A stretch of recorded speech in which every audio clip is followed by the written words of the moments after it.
What if a regime collapsed without a single tank crossing the border? What if a president was removed from power not by bombs, not by invasion, but by the quiet decision of the people closest to him? That's what happened in Venezuela. In the middle of the night, one of the most tightly guarded leaders in the Western Hemisphere was taken, without a firefight, without a war. How did the United States pull this off? Not with overwhelming force, not with destruction, but with intelligence, patience, and a deep understanding of human nature. And why does this matter? Because this wasn't just a military success. It was a lesson in smart power, where strategy beats violence and freedom begins without bloodshed. For decades, the world has learned to recognize American power by its most visible symbols: aircraft carriers on the horizon, fighter jets in the sky, armored columns rolling forward. But the most decisive American victories have rarely begun with noise. They begin with thinking. In Venezuela, the United States did not rush. It did not threaten. It did not announce red lines or issue dramatic ultimatums. Instead, American intelligence asked a quieter question. What really holds this regime together? The answer wasn't missiles. It wasn't elite units. It wasn't ideology. It was people. Every authoritarian system depends on a small circle of individuals who stand between the leader and reality. Drivers, guards, advisors, men who see everything, hear everything, and know when fear is real, and when loyalty is only theater. Rather than attacking the fortress, the United States studied the human seams inside it. American analysts mapped routines, pressures, contradictions. They looked past titles and uniforms and focused on motivations. Who was exhausted? Who felt betrayed? Who had everything to lose and nothing left to believe in? This is the difference between raw power and smart power. Smart power doesn't ask, "How hard can we hit?" It asks, "Where will the system fail on its own?" While the regime projected strength on television, American intelligence saw something else entirely: a leadership isolated from its own people, a security apparatus held together by fear and loyalty that existed only as long as there was no better option. No invasion plan could have exploited that weakness, but patience could. And that patience is what allowed the United States to do something few nations can: remove a leader without turning a country into a battlefield. This was not about domination. It was about understanding. And that understanding would soon prove far more powerful than any weapon. From the outside, critics would later reduce everything to a single word: money. They would say the United States bought loyalty. They would say this was just corruption wearing a different uniform. But that explanation collapses the moment you look closer. Because the men at the center of this story were not criminals. They were not traitors looking for profit. They were not outsiders. They were fathers. They were soldiers. They were believers once. Inside Venezuela's security apparatus, reality had been eroding for years. Elite status meant nothing when salaries could no longer buy food. Uniforms carried prestige, but not medicine. And loyalty was demanded to a system that no longer protected its own. One guard watched his child's health decline, knowing the treatment she needed did not exist inside the country he was sworn to defend. Another watched promotions handed to the well-connected, while competence and sacrifice meant nothing. A third had served long enough to remember a different Venezuela, and realized the vision he once defended was gone. These men weren't looking for a payout. They were looking for an exit from a moral dead end. The United States did not force that realization. It recognized it. American intelligence did not open negotiations with threats.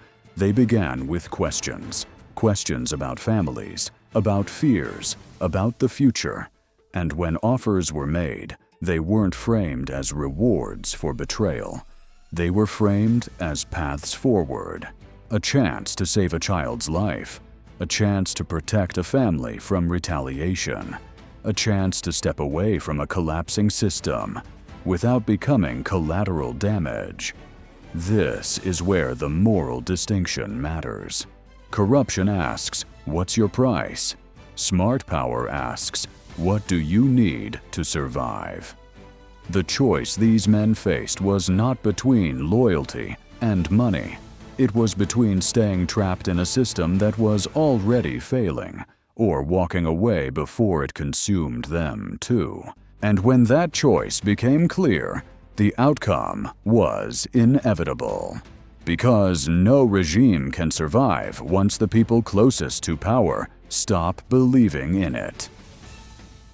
History is filled with operations where informants were used, assets were flipped, and allies were abandoned the moment they were no longer useful.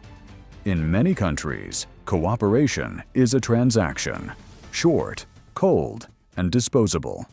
This is where the United States chose a different path. Before a single helicopter lifted off, before a single order was given, families were moved first. Wives, children, parents, not after the operation, not as a reward, but as a prerequisite. This was not a symbolic gesture. It was a statement. The message was clear. If you help us, we do not leave you behind. Medical care was arranged before promises were finalized. Safe locations were secured before plans were approved. New identities were prepared long before extraction night arrived. This is what separates ethical leverage from exploitation. Authoritarian systems demand sacrifice and offer nothing in return. They ask men to die for loyalty while protecting only the elite. When those systems collapse, they leave everyone else exposed. The United States understood that fear, not ideology, was the real glue holding the regime together. So instead of increasing that fear, it removed it. Once families were safe, the psychological balance shifted. Decisions could be made calmly. Information could flow accurately. Coordination became possible without panic. This wasn't just kindness. It was strategy grounded in responsibility. Because people who know their families are protected don't act out of desperation. They act with clarity. And clarity is exactly what allowed the operation to unfold without chaos, bloodshed, or retaliation. In that moment, American power wasn't displayed through force.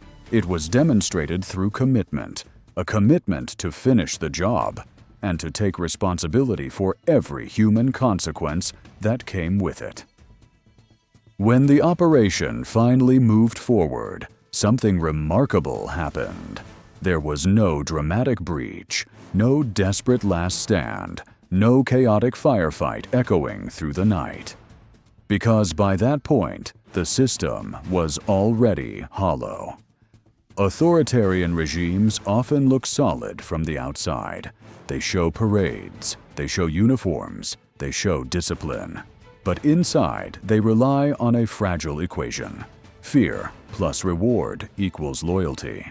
When the rewards vanish and fear no longer works, what remains is silence. That night, outer checkpoints didn't fail. They simply dissolved. Orders were misunderstood. Posts were suddenly unmanned. Alarms didn't sound, not because technology failed, but because no one felt compelled to act. This wasn't confusion. It was quiet disengagement.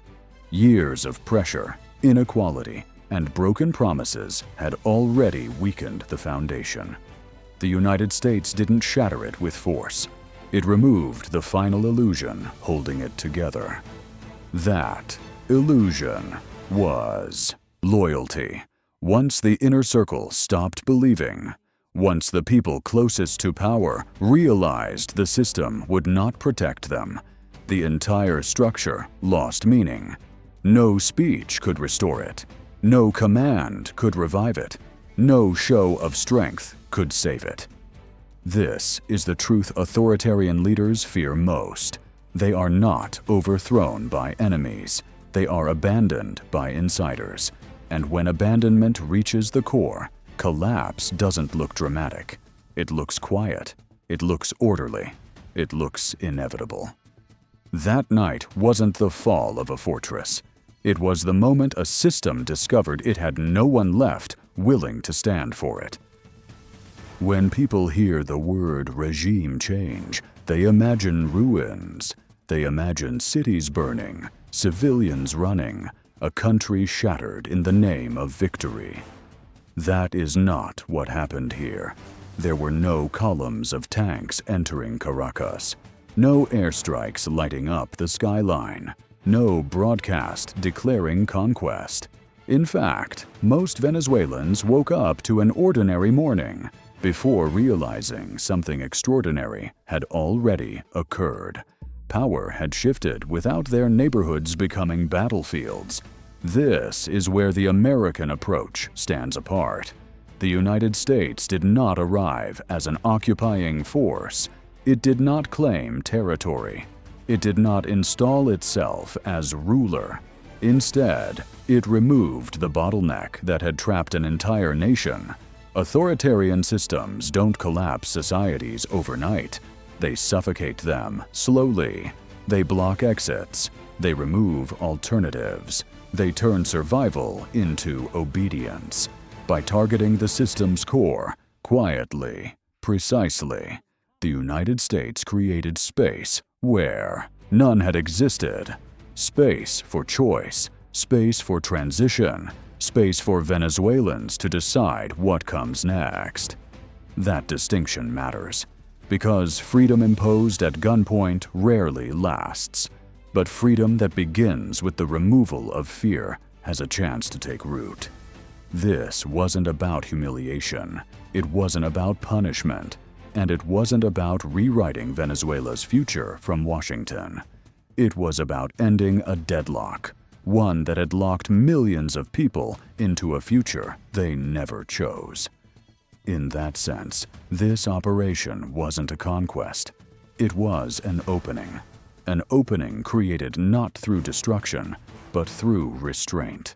And in a world where power is often measured by how much damage can be done, this moment showed something different, that the most enduring victories are the ones where a nation steps back and lets freedom move forward on its own.